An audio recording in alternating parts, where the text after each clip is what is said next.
കൂട്ടുകാരെ, ഇന്ന് നമുക്ക് റംബൂട്ടാൻ ഞാൻ പറിക്കുന്നതാണ്.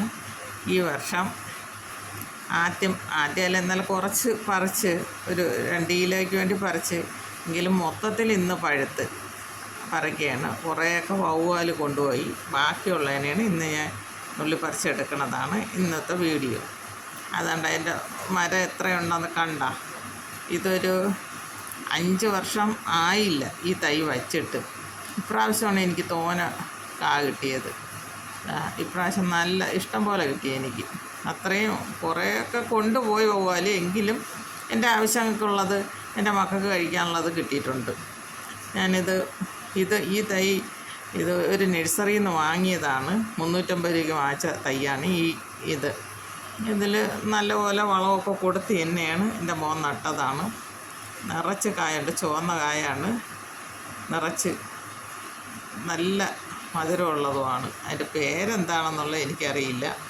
എന്തായാലും നമ്മളൊരു വീട് ആകുമ്പോൾ നമുക്കിതുപോലെയുള്ള എല്ലാം വേണമല്ലോ. ഡ്രാഗൺ ഫ്രൂട്ട് നിൽക്കണം, അത് ഈ പ്ലാവിൻ്റെ അടിയിലായതിന് ശേഷം അതിന് പൂവും കായൊന്നും വരണില്ല. ഇതിൻ്റെ അടിയിലായിപ്പോയി, ചോലയായിപ്പോയി, എല്ലാം കൂടെ നിറച്ച് കാച്ചുകൊണ്ടിരുന്നതാണ്. ഇപ്പോഴും അതിൽ കായില്ല, വെയിൽ കുറവാണ്. അങ്ങനെ നിറച്ച് കിട്ടി എല്ലാം നുള്ളി പറക്കി എടുക്കുകയാണ്. എല്ലാം കൂടെ ഒരു 5-6 കിലോ വരും. അതെല്ലാം നുള്ളി പറക്കുകയാണ്. അത് മണ്ടയിലാണ് നിൽക്കുന്നത്. എല്ലാം തോട്ടയ്ക്കാണ് പറിച്ചിടുന്നത്. അടിവളമായിട്ട് ഞങ്ങൾ ഇതിന് കോഴിവളവും ചാണകപ്പൊടിയാണ് കൊടുത്തത്. പിന്നെ ഈ ഇടയ്ക്കിടയ്ക്ക് ഒരു പ്രാവശ്യമൊക്കെ ഇത്തിരി മൂടൊന്ന് ഇളക്കിയിട്ട് ഇത്തിരി കോഴിവളമാണ് മെയിനായിട്ട് ഇട്ട് കൊടുക്കുന്നത്.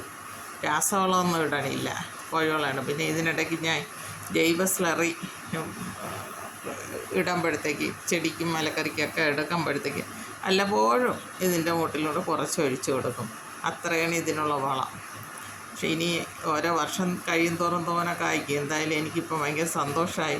എൻ്റെ മക്കൾക്ക് ധാരാളം തിന്നാൻ കിട്ടിയല്ലോ, അത് തന്നെ വലിയൊരു സന്തോഷമായി.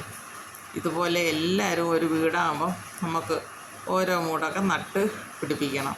നമ്മളെ സ്വന്തം ആവശ്യത്തിനുള്ള സാധനങ്ങളും നമ്മൾ കാശ് കൊടുക്കാതെ നമുക്ക് കിട്ടുമല്ലോ, അതുപോലെ ചെയ്തെടുക്കണം. എൻ്റെ ഈ വീഡിയോ ഇഷ്ടമായെങ്കിൽ എനിക്ക് ലൈക്ക് ചെയ്യണം, ഷെയർ ചെയ്യണം, സബ്സ്ക്രൈബ് ചെയ്യണം. ഇത് കണ്ടു നോക്കിയിട്ടൊക്കെ ഇതുപോലെയൊക്കെ നമ്മൾ നട്ടുപിടിപ്പിക്കുകയും വേണം. ഇതെല്ലാവർക്കും ചെയ്യാൻ പറ്റുന്ന ഒരു കൃഷിയാണ്.